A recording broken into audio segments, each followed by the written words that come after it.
nəğməni mən sənə oxuyuram gözəlim. Səni çox sevirəm mən, doğrudur inan bu sözlərim. Baxdıqca alışıb yanır sənin qara gözlərin.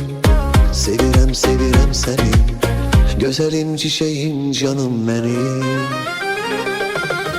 Qara qara qara qaramsan, mənim şirin balamsan. Çox sevirəm mən səni, sən gəl incitmə məni. Qara qara qara qaramsan, mənim şirin balamsan. Çox sevirəm mən səni, sən gəl incitmə məni.